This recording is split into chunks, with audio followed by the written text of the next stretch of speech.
We've just returned from a load carry up to Camp Cholera, 5,960 meters or so. It's the most amazing day out in the mountain. I don't think there's been one like this for a long time. Even our local guides, Kacho, is saying the same thing. The temperature must be about a good 10 degrees, but without the wind and the sun it's really warm. Sometimes we have days like this one, where you can stay at almost 6,000 meters without gloves, and some days like this can be possible in the season, but only a few, Don't get used to it.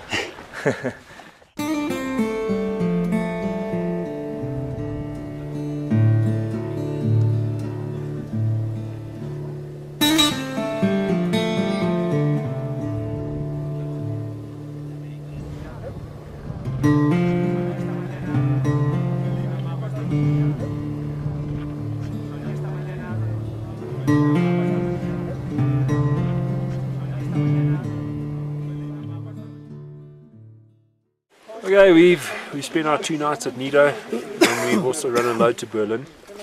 So we are now finally doing our final move up to Berlin at about 5,900 meters.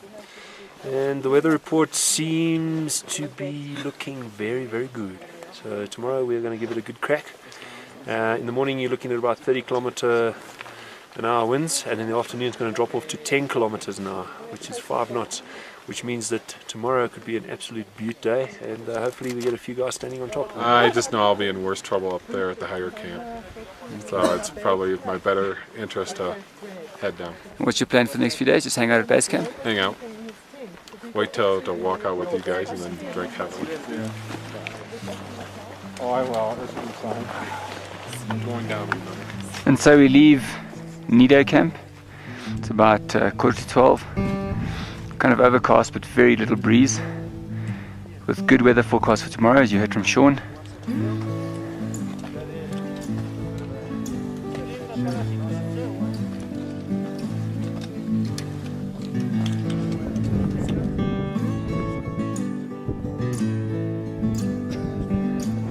Yeah, I feel as though I've got a 10-ton hammer coming down on the back of my head. Yeah, it's come out of nowhere. Just getting into Berlin. It's about another 20 minutes or so to Cholera. The packs are weighing heavy on our backs, and the path is long.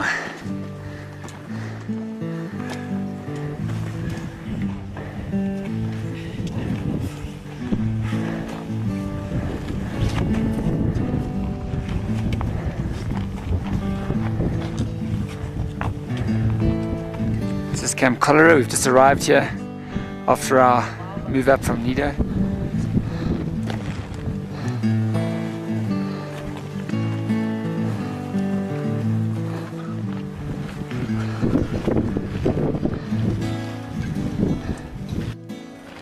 Okay, so tomorrow the plan is we're going to wake up at about 4:30, and then we're going to leave here at 6 o'clock on the nose. So I want everyone to be ready at about 6 on the dot, so no one else hanging around and wait in the cold. We're expecting a good day, as I said earlier, and we just try and stay together, keep a good pace, and head up to Independencia, which is probably the first milestone at 6,500, and then we go through the Grand Traverse and into the infamous Canaleta, which has got quite a bit of ice and snow in it, so which is a good thing, because stops us slipping with our feet, so we will put crampons on even for the gravel. And then it's up to 6,952. What's the biggest risk we face tomorrow? I think the biggest risk we face tomorrow is fatigue, and the fact that you need to realize that once you reach the top you're only halfway, and a lot of people give it their all and they burn all their energy in getting to the top. On a few occasions we've ended up dragging quite a few guys down who actually can't walk, or like suffering quite badly from dehydration and fatigue. No, I'm feeling much better. Got a little bit of hydration, had a bit of a sleep, and yeah, feeling tops now. So getting a little bit more water and getting more sort of liquid in me, and hopefully tomorrow will be good. Yeah, just trying to get some fluids in. I think it's great to be here.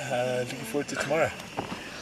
I'm not feeling 100%. How do you feel? I don't know, I can't really describe it. It's like I don't have a headache or I think I'm just very tired. I've been about the slowest in the group, but I'll give it my best shot.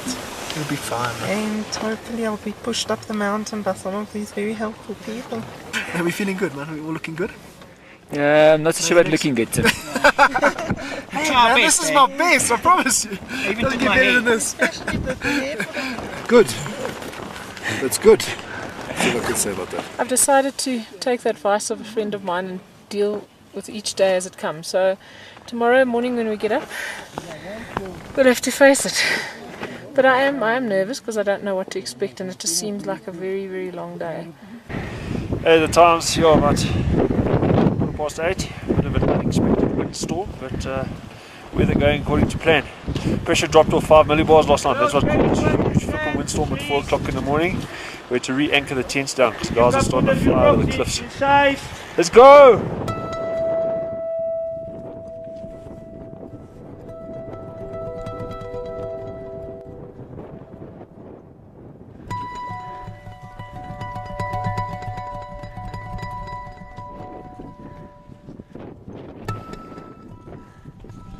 It's the most amazingly clear morning. We're approaching 6,100 meters. You can see for miles.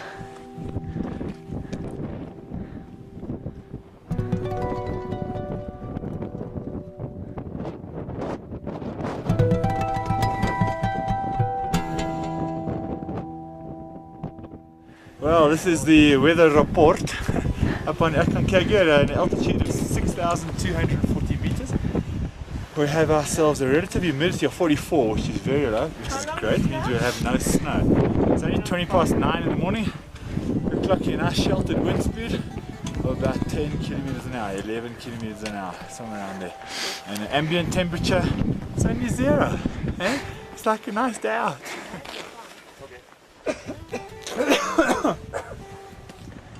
Heading up to Independencia.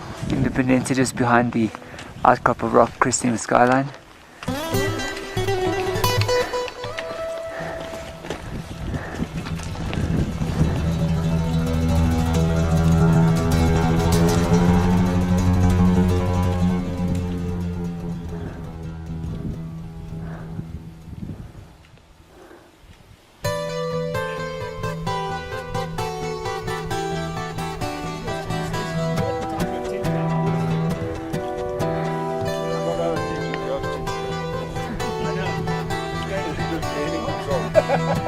The light was on, it was like it was a...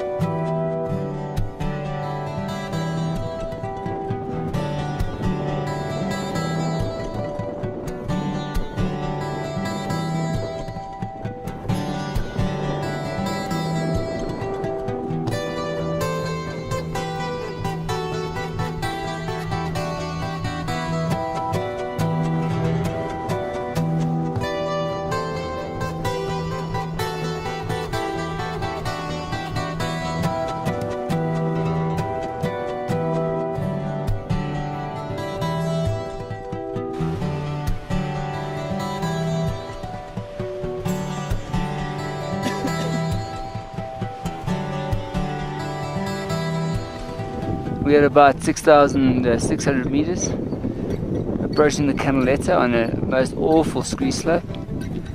Everyone taking strain.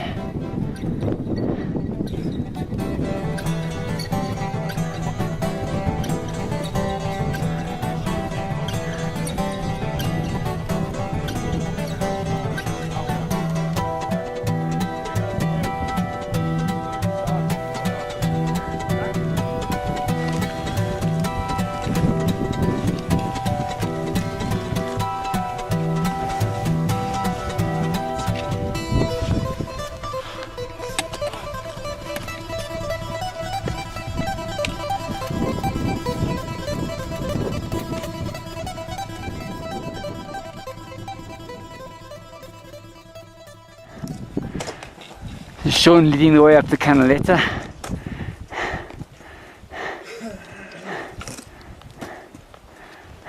The crux of the route to the summit is the final 300-meter section known as the Canaleta. This is a steep scree slope which takes about 3 hours to ascend. To ascend a similar 300 meters on Table Mountain takes only about 30 minutes.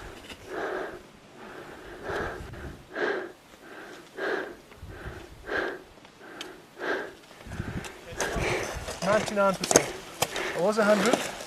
My batteries need a bit of recharging. Looking good. Looking good.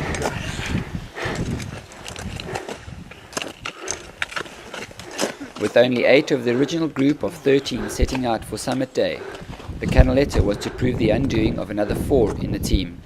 Alan, Michelle, David and Brad had to make the tough decision that to continue would be risky. Rather than push for the summit at all costs, they made the call between 200 and 300 meters from the top and turned around.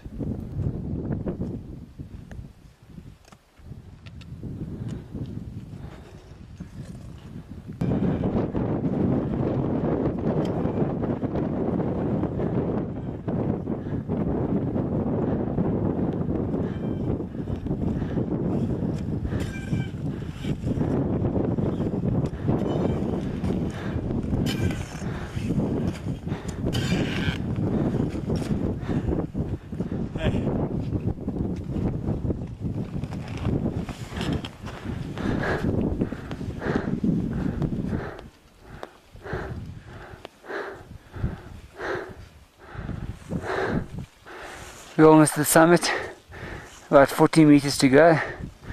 South face in the background, Tim coming up.